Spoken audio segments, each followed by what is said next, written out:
Okay, it is exactly 8:30 p.m.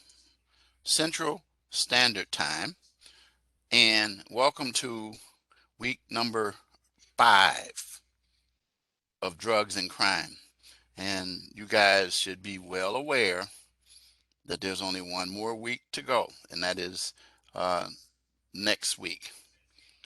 The course actually ends in 9 days from now, which is the 17th. So I'm going to get right into it because there's a video that I'm going to be putting on for you to watch. It's rather lengthy, but you're going to need to watch this to complete one of your assignments. And it's a very important video for you to be aware of.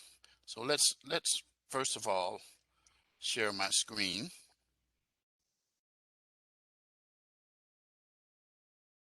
Right.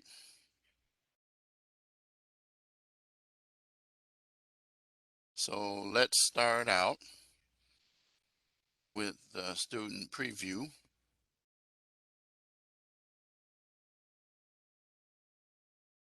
And we're going to look at messages. As you can see, the PowerPoints that I sent you, all the things that I've sent you are included in here,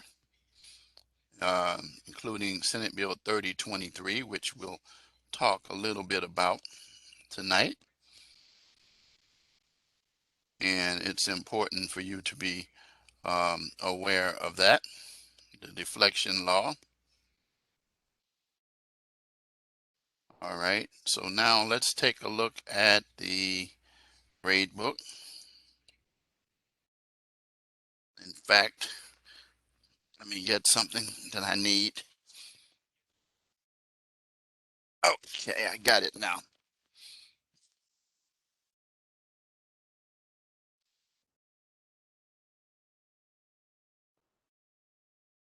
All right, so now let's take a look at the assignments for this week. Discussion post is incarceration or treatment, and the assignment is recidivism and public health, and then the quiz and the live classroom lecture. Okay, so we're gonna start talking about the discussion first. So the discussion post, as you should know, your initial post is due by yesterday, September the 7th, and that your reply post is due by September the 11th at 11:59 p.m. Central Standard. If you have not posted yet, you are late by 1 day.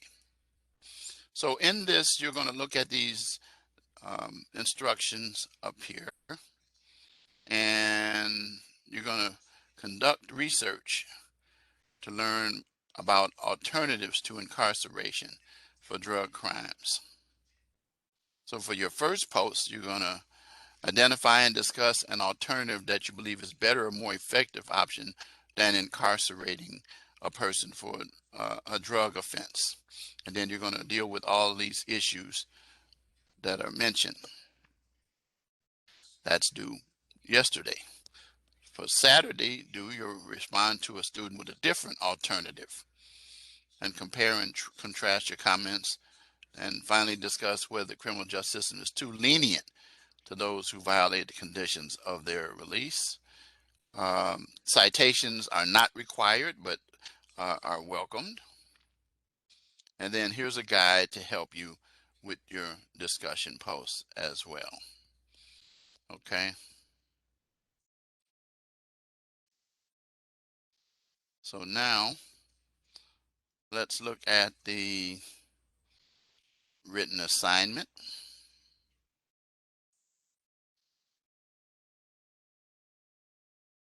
which is due Sunday, the 12th. Again, keep in mind that you're still using that scenario from week 1. All right. So you're going to need to address the following issues. Describe drug enforcement policies on recidivism. Discuss the probability of Dave reoffending. Explain the long-term impact of drug enforcement policies of public health. Discuss how current drug enforcement policies impact recidivism rate. Provide an example of an effective approach to reduce recidivism rates, and then provide an explanation of how this could affect Dave. It says provide at least one credible source. I'm going to repeat one more time. The more credible sources you have, the better your paper will be. Remember, credible sources are citations in the body and then references at the end. It's not or, it's and that they should be APA formatted. And remember the purpose of citations in the paper. Citations provide support for the statements that are contained in your paper. Your paper should be correct spelling, grammar, punctuation, and a minimum of 2 pages. Double space. Did you hear me? Double space to 3 pages. If you go longer, that's okay. Most students don't, but 2 pages is the minimum. Does not count the cover page, does not count the reference page. Sometimes people ask that even though it's based on the content of the paper. All right, and you know the due date. And of course, your paper must be in Microsoft Word document. Okay, very, very, very important. All right, so now I'm going to remind you the grading rubric, which is used. If you look at each section, you'll see the percentage points you get for dealing with describing drug enforcement policies. If you do mastery, you'll get these points. If you don't, you can get down here. But you have to have some supporting details. How do you, that's another way of saying credible sources. So you get 14. If you don't have any, you're going to get this. And look at what happens. Going down. All the way. If you don't have, see, credible sources put you up here and up here and a chance up here. The more you have, the better you chance of getting your 14 points. If you have none, you're going to get 7. You're going to get 7 and you'll be halfway under in terms of your grade. That is not a good way to start out. Okay. Then there it is right here again, 14, 7.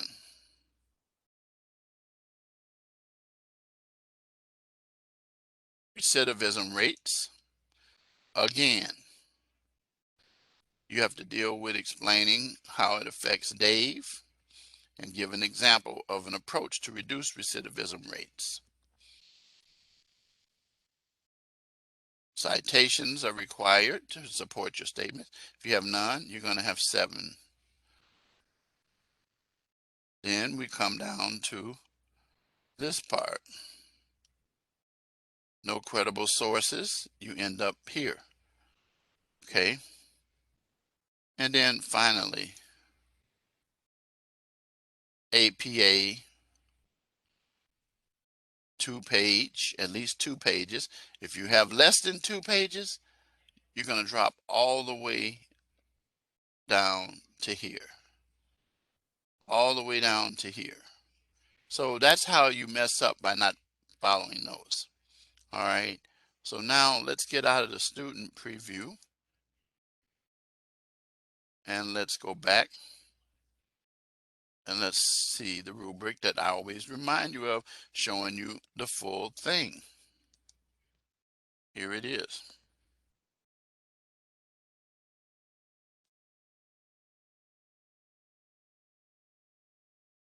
You'll see it right here.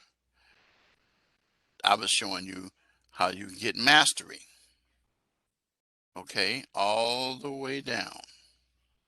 If you don't have credible sources, you're going to end up, you're going to end up with emerging here, here, here, and if you don't meet the 2-page minimum requirement, you're going to end up here. So if you don't meet the 2-page minimum requirement, you're going to end up in this section losing from 100 to 55%. That's a big drop. So you see what I'm talking about. All right.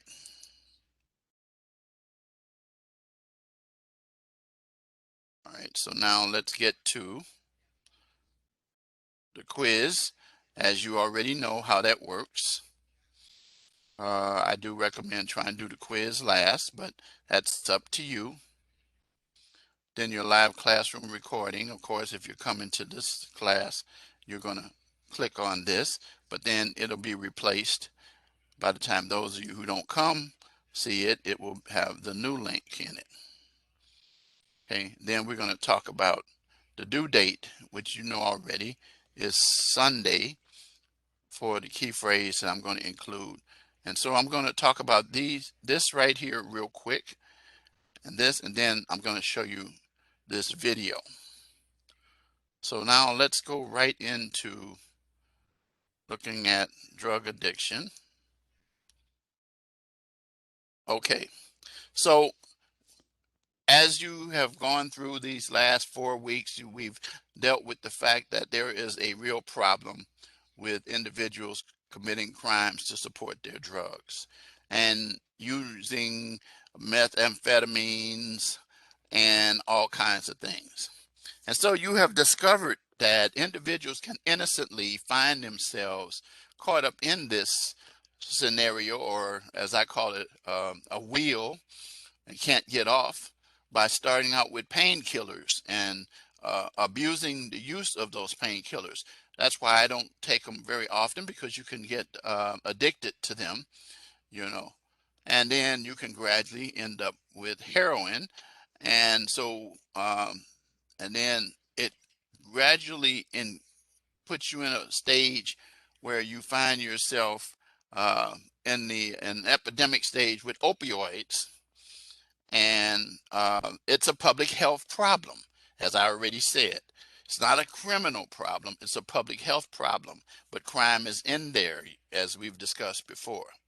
So law enforcement agencies now are beginning to recognize the need, as I talked about Narcan and Noxolone last week, as law enforcement officers use those to arrest, not arrest as lock up, but to arrest the effects of overdoses. And so now one of the steps that law enforcement people are taking across the country is to connect people that have drug addiction to treatment services. And however, it's pretty difficult, because be aware that law enforcement officers are not experts in dealing with treatment service. So it takes money to have these services and provide them to people. One of the sources I've given you is this, and it is Senate Bill 3023. It's called the Community Law Enforcement Partnership for Deflection and Substance Use Disorder Treatment Act. I provided you with a copy of it a few weeks ago, and you should have downloaded and saved it.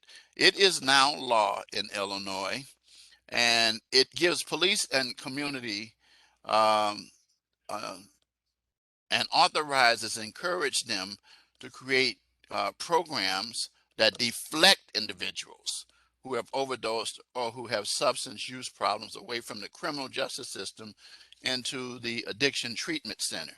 What that means is that if a person comes into a police station and they have drug paraphernalia and drugs on them, they can then be, rather than locked up, take to drug court, but can be taken to treatment services, treatment centers. And this law allowed the partnership between law enforcement and those types of programs. Illinois was one of the earlier states to consider deflection legislation as comprehensive as that. There is another one we're going to talk about in 2015. I think this law came about around 2017 or 18, and it lays out the program quite clearly. And one of the reasons why it's so serious is because of these numbers. The number of overdose deaths from all opioid increased by 82% in just the last 3 years. Opioid drug doses killed 45% more people than homicides. Opioid drug overdoses killed 25% more than motor vehicle crashes. Opioid drug overdoses kill more people than who have died from gun-related causes, including homicide, suicide, and accidental shooting. And opioid overdoses are an urban, suburban, and rural problem. So it's everywhere. And so it behooves law enforcement to approach it from the public health perspective. And you could do some more research on this law to help you understand the assignments that you have for this week. All right. It talks about here another example in 2015 that the chief of police in Gloucester, Massachusetts, disturbed by what he saw relating to the opioids. On June 1st, 2015, they launched what was called the Angel Program. And the program sought help for opioid addiction people who get in contact with the department and connect them directly with treatment services, just as Senate Bill 3023. And the key thing about those is that it is a way of addressing recidivism, because if you can resolve the problem, then the individuals can be taken care of, and that illness that they have called drug addiction can be addressed, and they have a chance not to come back into the system. So the police departments are the entry point for these programs. And this is just one of many examples initiated by law enforcement. You can research other. So look for deflection programs, drug deflection programs, and you'll be able to find that information. Okay. So now, before I go into the video, I want to let you know that you can look at this and on your own knowledge check. And these are, read the questions, select the correct answer, and then select submit your answers. Bloodshot eyes and lack of coordination, lack of focus, and misjudging time. Could that be cocaine, LSD, marijuana, heroin, or methamphetamine? So you can determine which one it could be. Let's try marijuana and see what it says. That is it. Okay, so you can do the next one, and you can go through these 5, and they will help you to answer these questions which you'll want to know for your quiz.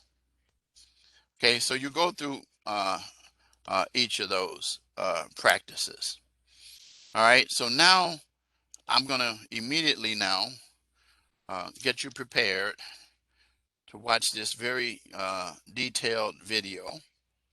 I'm going to take, and then after you watch this video, you're going to consider these questions. You're going to be asked to deal with this. All right, but it's a valuable tool in helping you understand in reality. The sound may be tough, but I'm going to my headphones, and let's go ahead and take a look at this. I'm going to, I didn't care. I didn't think about it. I just did it. Once we started getting high, it was done. She was 17 years old, and the only way I knew about it is that she was arrested.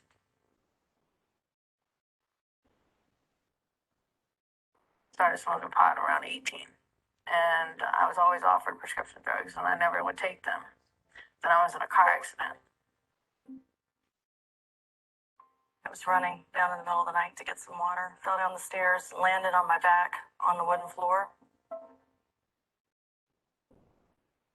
It started for me with pot and just progressed into health, basically. Weed didn't do it for me, but definitely weed started it all for me. It was definitely something I didn't see until it was too late. I had no clue what I was getting myself into, so.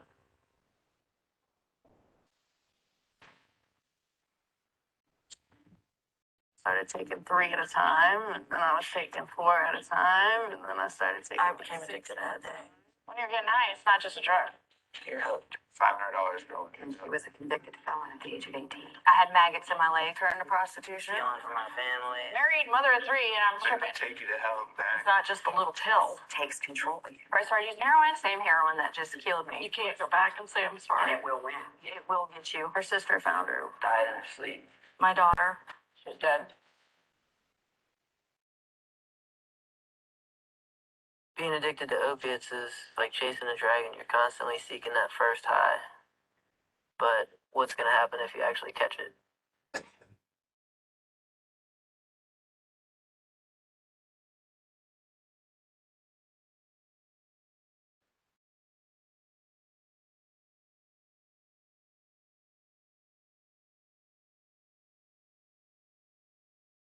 Coming from a great family, always had what I wanted. Never had a curfew. I could sleep over at my friend's house whenever. I could have done anything. They would have paid for me to go to any kind of school, stuff like that, and they paid for guitar lessons. I grew up with my dad. My mom wasn't in my life, though. He pretty much was mom and dad throughout the whole life. He would tutor me for at least an hour.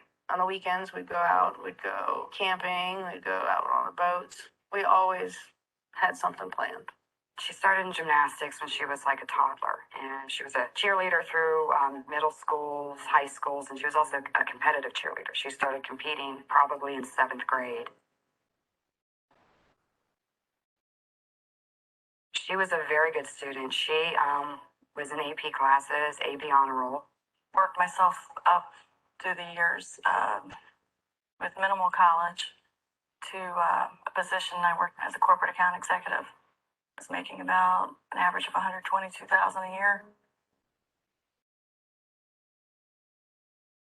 Things were pretty good financially. We were secure. Kids were happy. We had no real issues. Dad was military. Mom was Korean.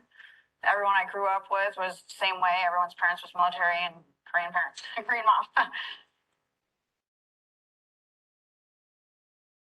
I did martial arts, ballet, gymnastics, did all kinds of stuff. I did piano lessons. I was an honor roll student, always went to school. I was like 3.43, grade point average. I had a great childhood, great family. We did a lot of camping, a lot of fun stuff, going to the beach, camping at the beach.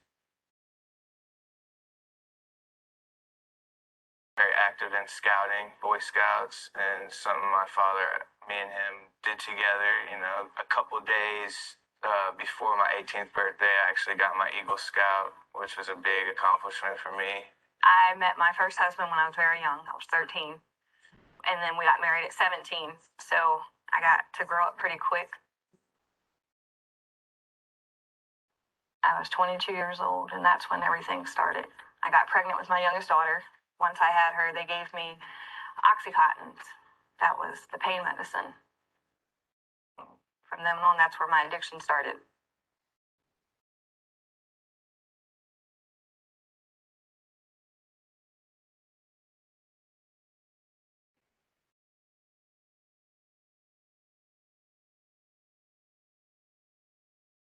friend offers you something at a party or at home, or you're having a bad day and you need something to pick you up, so somebody hands you a pill and says, "Here, this will help you feel better."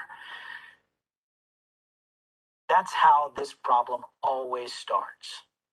I was at a concert when I was 15 at the time, and I was drinking a beer, so I got a possession of alcohol charge. I got put on probation, so I couldn't smoke pot anymore. So I started to panic, and then somebody approached me and said, "Well, here, try this," and it was Oxycontin 80. So I was hobbling into work, and the young lady that worked there used to be a pharmaceutical sales rep, and she had some samples of things. And she said, "Katrina, have you gone to the doctor for this yet?" And I said, "No." So she said, "Well, I have these things. Take one. Not more than that. Go home, take one, you know."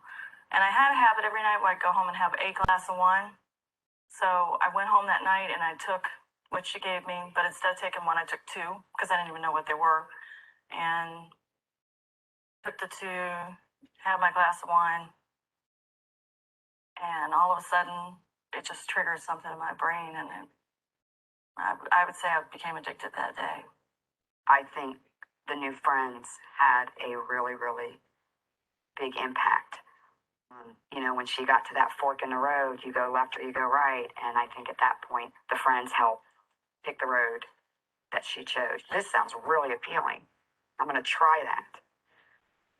But I guess what most people and most kids don't understand is, you know, when you try something, you're not trying it. It's your new path.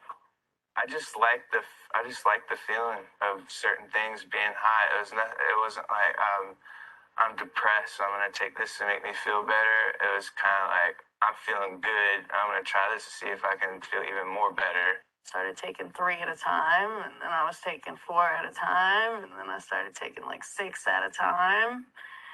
And then I went from taking them orally to shooting them. And that was the end. I went back to the doctor a couple times and got him to refill the medicine to the amount that he couldn't refill it anymore. So then I started buying Oxycontin off the street. From there, Oxycontin started to be more expensive and harder to find. A girlfriend of mine introduced me to heroin. I could get a whole lot more for a whole lot less. And then once I shot up the heroin, that was it from there. My addiction took off, and my daughter was 7 months old when I became physically addicted to heroin intravenously.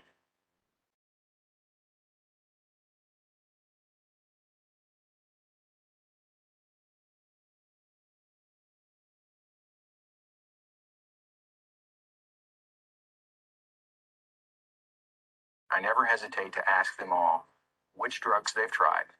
And they'll typically say, started off with marijuana, tried cocaine, I've tried oxycodone, and I ask them of all the drugs they've ever tried, what's the most addictive drug? And without a doubt, 100% of the time, they'll say the most addictive drug is oxycodone.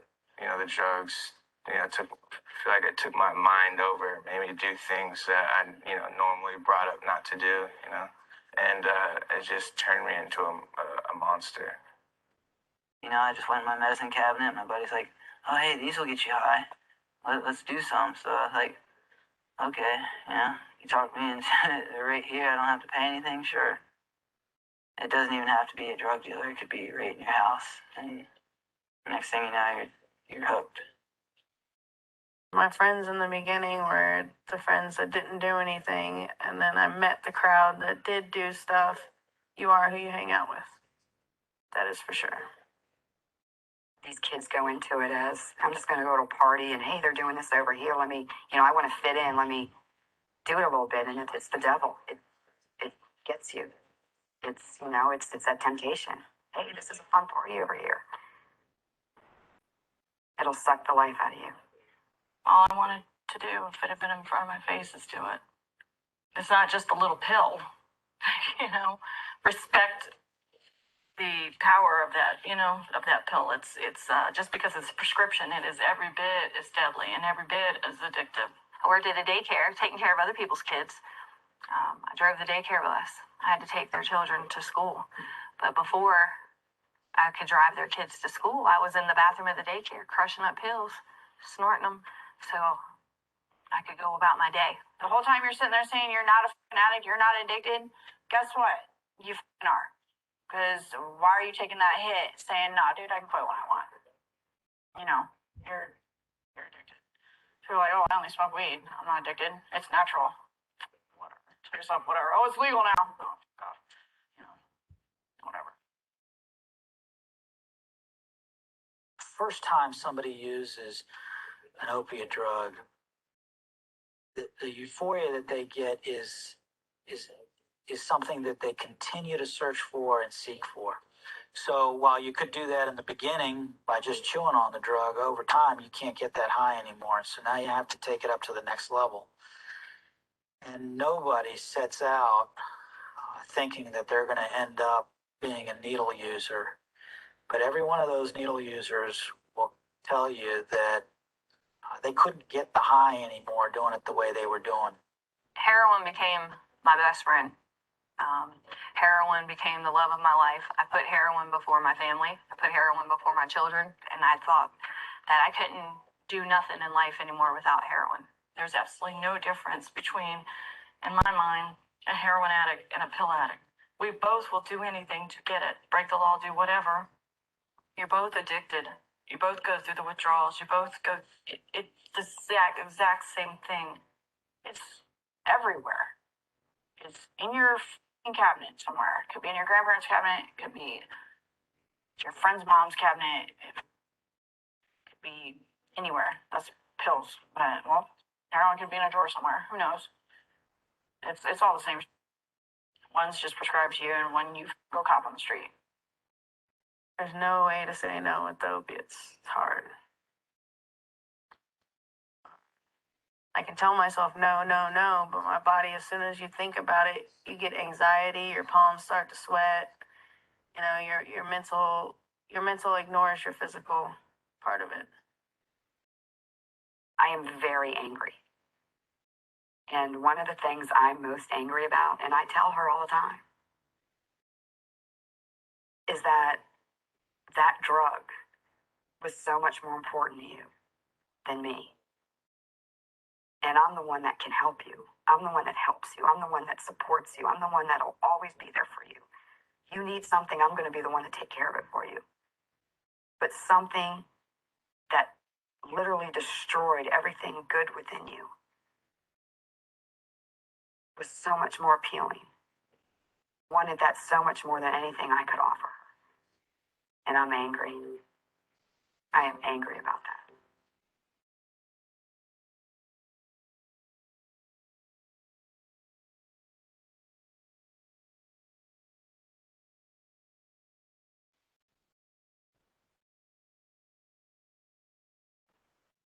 The progression of addiction and the behavior that comes with it is pretty standard, regardless of where you're born, how much money you have, how old you are, what your race is, what your nationality is. You can be the smartest person in the world. The minute that chemical hits your bloodstream, you lose control of what it does in your body. You can't control it. Nobody can control it. I don't care who you are. It's not controllable. I lived in crack houses. And it's almost like something you see on TV, an abandoned building with drug paraphernalia everywhere. It might be a piss-stained mattress, and God knows what else is on it. There was actually a place in the city that we were at, and a lady had overdosed in the bathtub. She died. She was still in the bathtub. We'll just find another room in the house. And that's what my day consisted of. It became my full-time job. The needle was my boss, a very demanding boss. Your whole day revolves around it. You go to sleep doing it, and you wake up doing it. You know what I mean? It's like some people smoke after every meal they have. No, you're doing a shot. It's a never-ending vicious cycle. It's the same thing over and over and over. You wake up, all you want to do is find out how you're going to get something. How you're going to get it. You know, it's kind of stupid if you think about it, because I'm wasting all this money stealing from my family and my friends just to do a drug and fall asleep, you know? And then I wake up sick, so I'm like, crap, now I got to do it all over again, you know? you're still chasing that first high. So, in order to be high, you gotta at least be normal. And to get there, you gotta at least do enough to where you're not sick anymore. So, Well, usually, like, if I had stuff the day before, I'd always save a bag for the morning time. So when I wake up, I could get well. And I call it that because in the end, I wasn't using to get high anymore. I was using to stay well, so I wasn't sick. I'm not even getting high. I'm just trying to, be able to get up out of bed. My head was always on my lap. I feel like I missed a couple years of my life because there's a lot that it's just a fog, black fog, because it wasn't there. My addiction level was so bad that I couldn't even function without 40 pills a day. I was ill, like literally every 4 hours, the chills started setting in. And I would wake up and I woke up sick. That's the way it went all day long.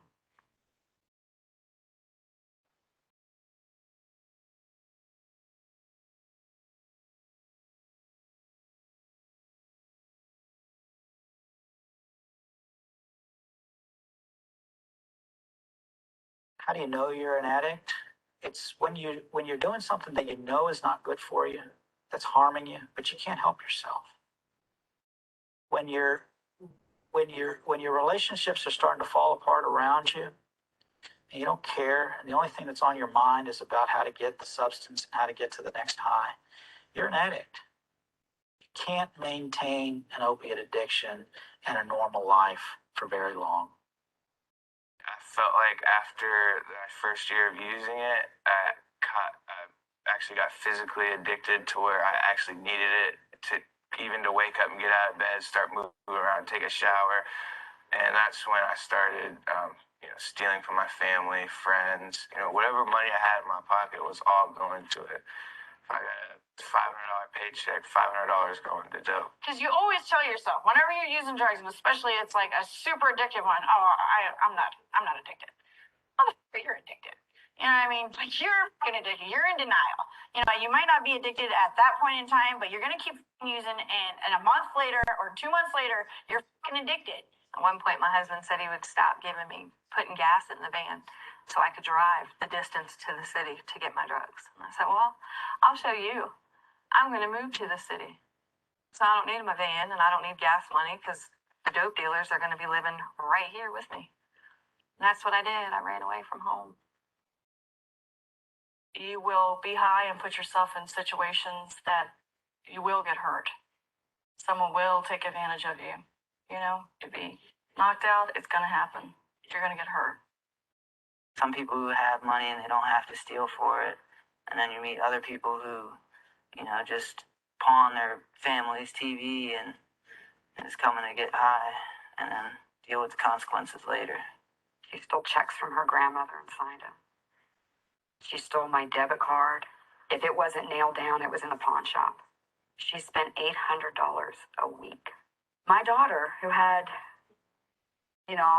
everything handed to her, could have gone anywhere in the world, very book smart, very motivated, worked at a strip club. My little girl degraded herself just to get that. Women turn to prostitution, which I've done myself. Guys will steal. They'll rob you right in front of you. I've seen guys take guns out on dealers and steal and rob everything from them, not even worrying about if they get shot or end up in jail. People get raped. People get killed over stupid. It's now I can say it's just a drug, but like when you're getting high, it's not just a drug.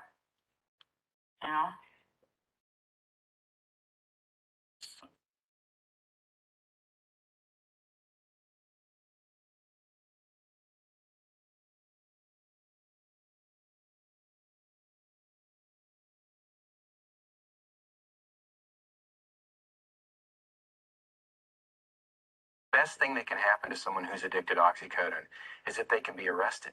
That's the best thing. The best thing that they can be arrested and go to jail. Everything other than that is worse. It's going to end in a bad way. You're going to get caught eventually, so I just didn't think it was going to be me. I would just think, they must have screwed over the wrong person. They got caught because they weren't careful enough. She was pulled over. I searched the car, and she had a quantity of pills. At that point, she was smoking them, so there was some type of a pipe device in, so she was arrested, and she was a convicted felon at the age of 18. I have 4 kids. My youngest son will be 1 this month. I've been locked up for freaking 8 months. First time I came to jail, first time I got locked up this year, he was 2 weeks old. Don't even know my kid. My other 3 are in foster care right now. I never thought any of this would ever happen to me. The only thing I care about is my kids. Like, my kids are suffering. It's not me. I give two shits if I'm suffering. I mean, yeah, it sucks. But it's like, my kids, they didn't do anything in this. My parents, they got to come visit me through, I don't even get it through a window. I get through a camera, a little camcorder. That sucks. It's not worth it. Losing your freedom sucks. You have somebody tell you when to get up, when to shower, when you eat, what you eat, and you got to worry about the other people that are in here for, life, and they don't care about you. I was supposed to go to court November 2011, and the judge was supposed to let me go. He gave me the maximum, which ended up being 23 months, 2 years instead of the 10 months. And at the time, I was so angry. In retrospect, I'm very thankful because I would have, I know for 100% certainty, I would have gone right back out and done it again. I got kicked out of my house, and I met your neighborhood-friendly drug dealers who were like, oh, you can crash on this couch. And they, of course, they'd give me stuff here and there, but it wasn't ever enough for me to even enjoy it, so that made me run fake prescriptions. You don't think about anything. You don't think about anybody you're hurting. You don't think about before and after. You don't think 7 dudes in all black are running up in your house. You don't think you're going to be on the news. You don't think anything. You don't think any of that.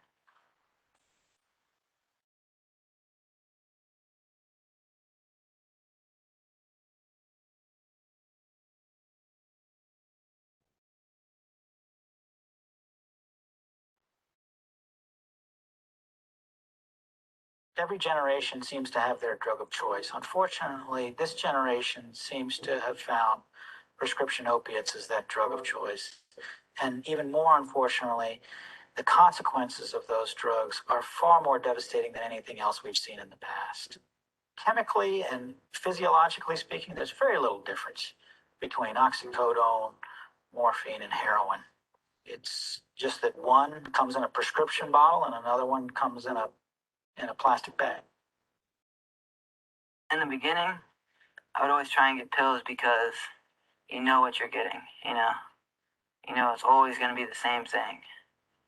And then eventually that just got too expensive, so then you'd go for heroin because it's cheaper, but you take that risk of getting really good stuff and overdosing, or getting fake stuff, or just stuff that isn't good enough to even get you well. A lot of my friends were trying heroin, to get the same high from the Oxycontin, and it was cheaper, and so of course I got into it, and just grab me. I can tell you this, that I think she was able to access more heroin, easily than the pills. When she was using one or using the other, she was the same horrible, difficult person. I always said that I would never touch heroin ever in my life, and it was prescription drugs that led me to try heroin. Prescription drugs are the same thing. It's an opiate. You can get 4 shots for the price of 1 pill, and it's a dirty drug because you never know what you're going to get. People can cut it with something that can kill you. That's how most people overdose, is that it's cut with something bad. The doctor asked me, he said, where are you getting your heroin from? I said, I'll never tell you who I'm getting it from. He said, I don't want to know from who. He said, I want to know from where. And he said, well, let me tell you what you're shooting up. He says, you're shooting scrambled heroin, and they are used the meat tenderizer as a cutting agent. It's not like, a bag of heroin comes with ingredients on the back. And of course you trust your drug dealer that he's going to just, keep you coming back to him. but he claims he didn't know either. That's how he got it. But yeah, so it eats everything away underneath. In here, they shoot a meat tenderizer, and they have like big blue black marks. I'm like, what the f is that? I'm like, oh, that's meat tenderizer. You've got a few of them. What do you mean? You didn't learn? You don't know. You don't learn because you're trying to get high. It doesn't matter. A lot of my friends have had abscesses. They might get a staph infection, which turns into MRSA or, Hep C. And, if that's your only needle, that's your only needle. So you're going to use it again. At one point, I had an abscess in my leg that was so bad. I had staph infection. My leg was like 4 times its normal size. When the doctors cut my leg open to clean it out, I had maggots in my legs. They were eating the rot, the infection. That wasn't enough for me to quit. As I was admitted to the hospital, they gave me a PIC line, which is an IV line. I had the dope dealer come into the hospital and shooting heroin into my IV line. I have contracted hepatitis C from sharing needles with people that I don't know who. I shot up toilet water because I didn't want to spend any money to go buy a bottle of water. So we would stop at public restrooms and use toilet water to mix with it to shoot it up. Rainwater on the side of the road, and we'd suck it up in the needle and shoot our dope. I didn't care what it was going to do to me later on. Just I wanted the feeling of it right then and there.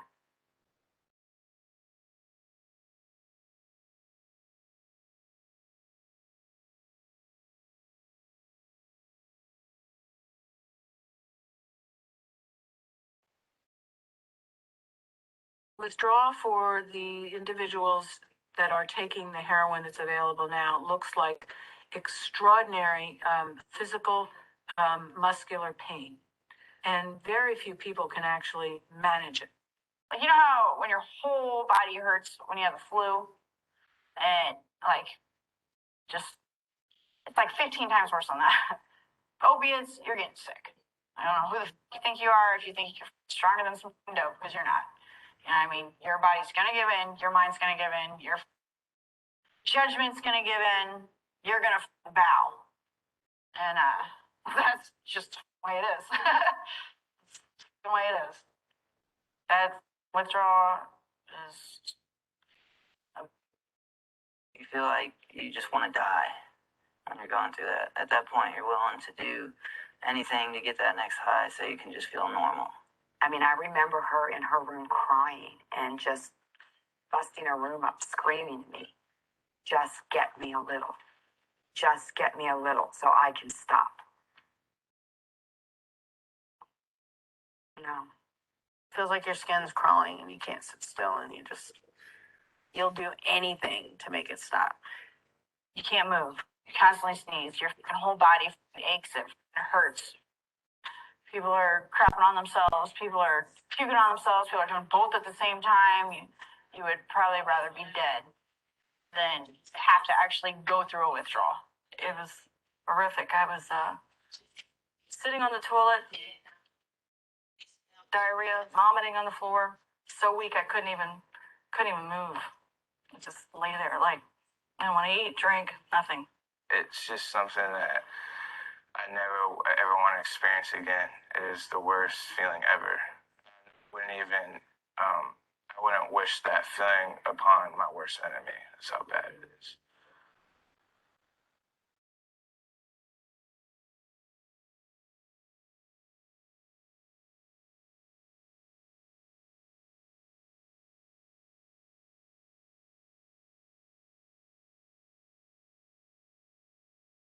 Every day I come to work knowing that somebody died. And more times than not, we have at least one prescription drug or other substance abuse case. Your friends, your family will find you dead, and then what happens? And then that is the image that they get stuck with for the rest of their lives. I've lost several friends to heroin, and prescription pill overdose. I know 2 people on a personal level that had died from it. You know, one time my friend, she got out of here. She got high. She wasn't even out 6 days. She was dead. One of my friends, she took her normal dose and OD'd. Her sister found her with a needle in her arm in her room, which was not good. The day that I overdosed, I was having a hard time finding a vein, and a girlfriend of mine said, well, just go in your neck. You have your jugular vein. And I said, okay. It didn't let me push all the heroin in, and instantly it killed me. When the ambulance got there, they gave me a shot of Narcan, and I was non-responsive to the Narcan, which is adrenaline, and that's to, jumpstart your heart. And it didn't work. So they had to use the defibrillator, and that's where they shock your heart back. I got a pulse. They got me to the hospital. I was still kind of in and out of it. But when I came to, I unhooked the IV from the pole and hooked all these little things they had on me, and I went and walked right out, got in my van, and I showed up to the dope dealer with the gown on, these things stuck all over me, the IV in my arm, and he sold me heroin, the same heroin that just killed me. I utilized the IV a couple times before I turned it back in. So I have nowhere really to shoot, so that was a freebie. So everything came to a head. I was writing the prescriptions and full on with my addiction, and I ended up getting caught and going to jail. And while I was in jail, my daughter got involved with some friends. From what I understand, her friends were all doing prescription pills. I had no idea.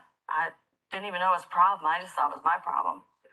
And she said, Mom, you don't have any right to talk. Look at you. Look where you are. I said, a person you saw where it put me. I can't imagine you would do the very same thing that I did. I'm like, how? It just didn't make sense.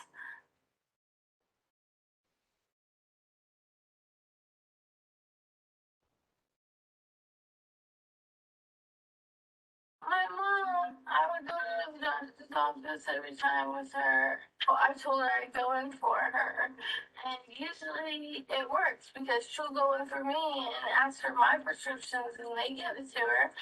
And so I went in there and I asked, and next thing you know, she got arrested, and then she called me saying that I had a warrant for me. I said, why would you make me go in and do that? Like, it's your own daughter, knowing that she can get caught and get in trouble.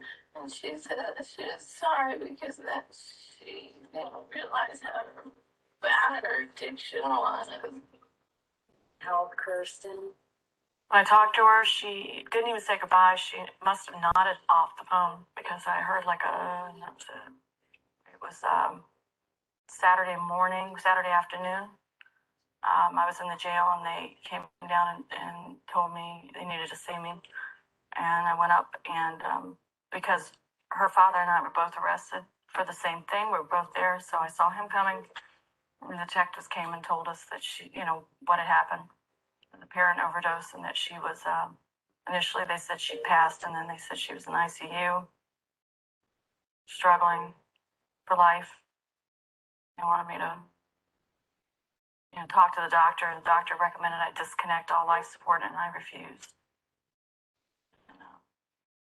Had 7 resuscitation efforts, I guess, and eventually, that morning she passed away. At her funeral, most all the kids were high. Death is real. And I will say, because I remember being that teenager too, so I know it's like they're gonna mock it, but it's real. And I think I'm still in shock. Like it is hard. I don't even know how to put it into words. Maybe that's why I'm able to deal with it, because it's so mind-numbing that someone you love that much. She was my first love.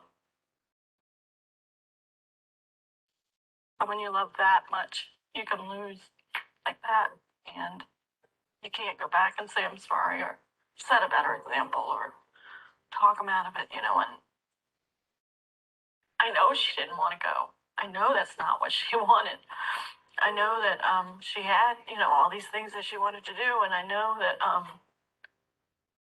as they resuscitated her through the night, That was her way of clinging to life, you know. But it was too much.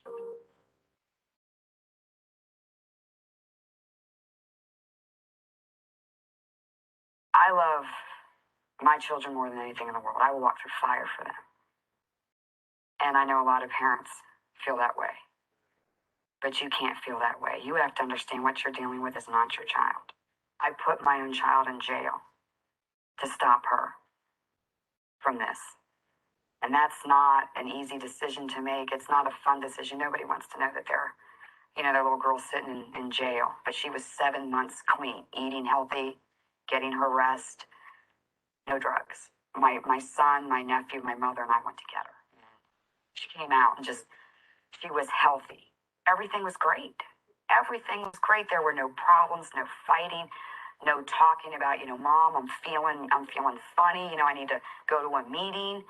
Nothing. Everything was just that little girl at 16 before all this stuff started. That's who she was. And then she asked to go to the store, get back cigarettes. And she came home, said, oh, Mom, I'm sorry I was late. They didn't have my cigarettes. I had to go to another gas station. Okay, and things fine. So I'm cooking dinner, and I'm like, you want to help me cook? She's like, no, I don't want to help you cook. I'm going to go in my room and watch TV. And she was so bubbly, like nothing. Nothing was wrong. And she went upstairs, and it was maybe 40 minutes. I was cooking dinner. Dinner was done. And I'm hollering for the kids. My son and nephew come down, and Sarah didn't come down. I think she fell asleep or something. So I go upstairs and knocking and knocking and knocking on the door. There's no answer. I open that door, and my little girl is on the floor dead.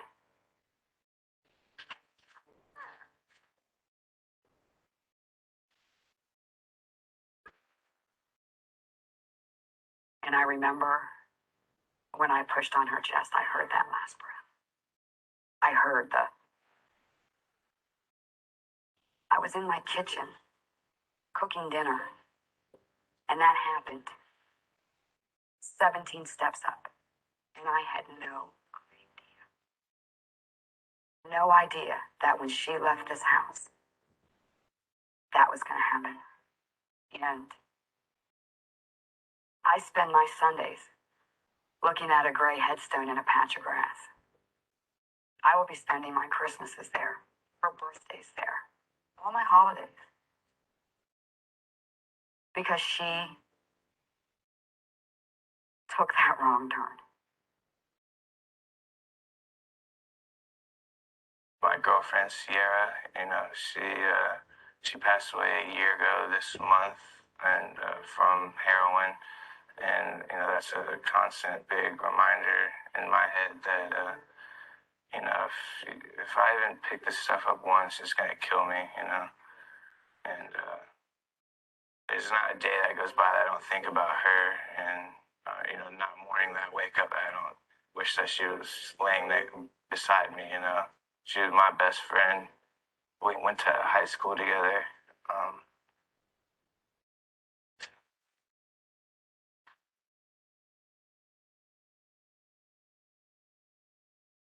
Met her in high school. Sorry.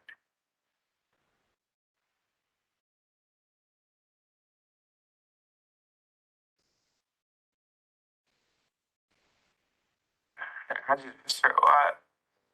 I wish she was still here with me.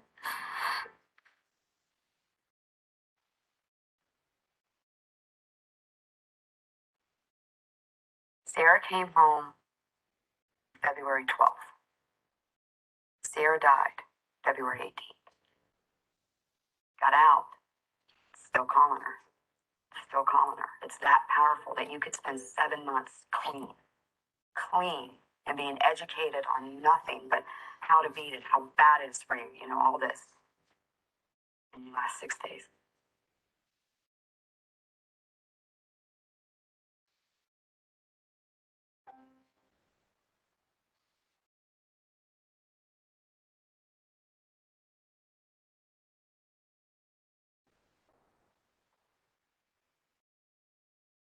The spiral down is so fast.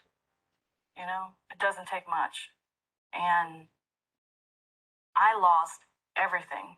I lost my daughter first and foremost, but I lost pictures, every material possession I had. I had never been in trouble in my life. I'm now a felon at 41 years old. So all that work I did, you know, all those dreams I had, now it's like I'm starting over again with a huge weight on my shoulders, you know, all for a pill.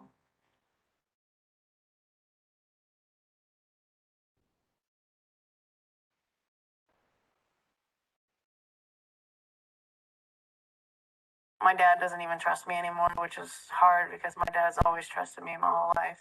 I've never had my dad look at me with disappointment before I did this. I'm a criminal, I'm an addict. That's how everybody will always perceive me. Listen to what they say no. Just say no. And you're not uncool for saying no. You're more cool for saying no, I think. I wish I could have said no. If I could go back and do it all over, I would definitely go back and say no.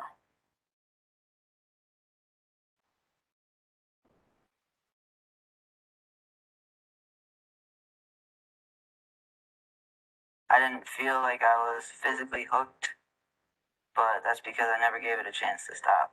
You know, I didn't really learn how to enjoy life without drugs. As much as I wanted to quit, I was too scared to ask for help. I don't want to freak my parents out by telling them I'm hooked on some hardcore drug. It didn't kill me like everyone told me.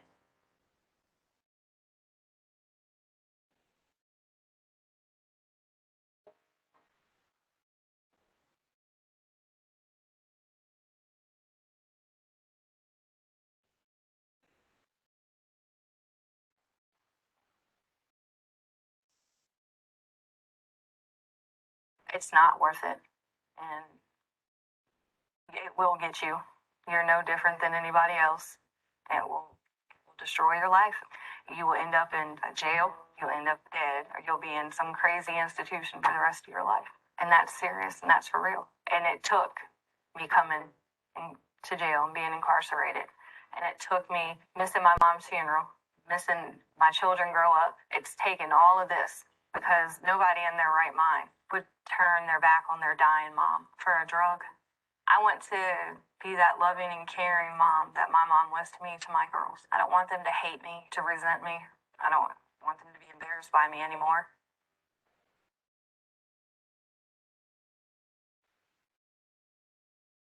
If you want to fail the rest of your life, if you want to be in and out of jail, if you want to possibly lose everything that matters to you, go ahead and go get high. Go ahead. If you want to be happy, you want to freaking get married, like every good part of my life, I wasn't getting high. You know, every good part of my life, I was getting high. And any drug addict will tell you that. If you want to be a funky, go ahead and get high. Go ahead and do it. But I've been there, done that, and I wouldn't recommend it.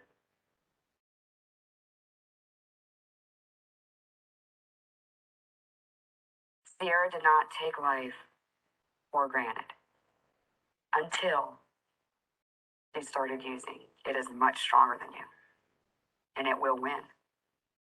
It will win. Because this doesn't just affect you, it affects everybody in your family for the rest of their lives. That we're the ones stuck here, missing you. And there's help out there. You gotta take it. Don't think you can do it alone, because you can't. And your parents aren't the enemy. They just want the best for you.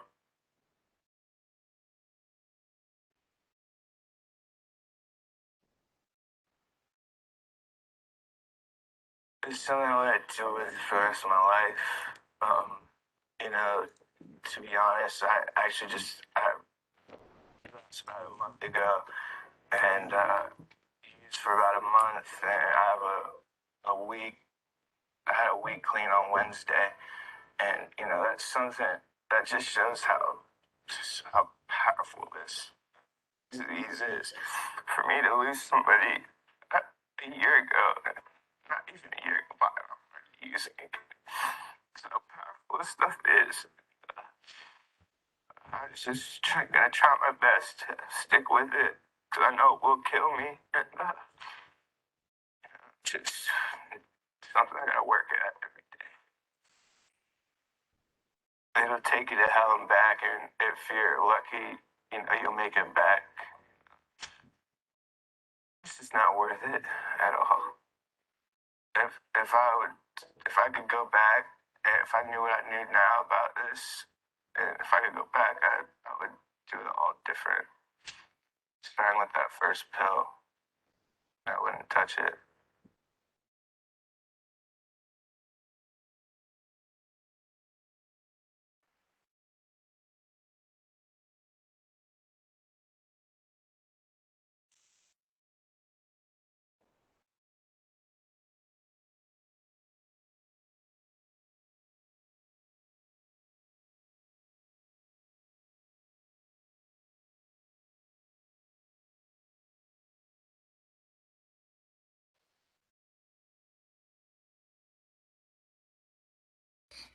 You could see the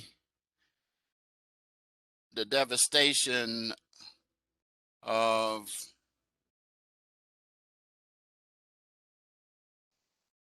the people that go through this. It's terrible.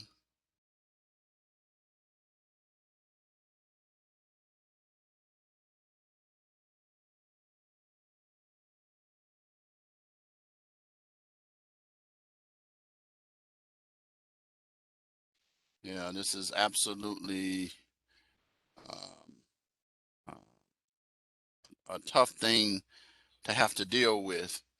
So be sure that you pay close attention to that video and be able to ask yourself the questions that you're looking at. What are the correlations between prescription drug and opioid addiction? What are the ways that people in this film got hooked on opioids? What did you learn about how fast someone can become addicted? How did the people in the film describe their daily routines once opioid addiction set in?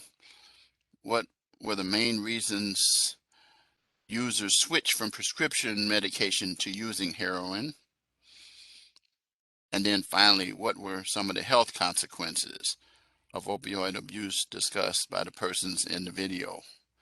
I think you're going to find that is very, very serious. I always tear up when I look at this video. I've looked at it many times. And that's why you as individuals in law enforcement need to understand the importance of the role that you're going to have. So very important. This course kind of sets your heart to be right for the job that you'll end up doing, because I can tell you that if you're going to be in criminal justice, you're going to deal with people in this situation. I have a daughter who is a clinical psychologist at Cook County Jail, and she deals with it all the time.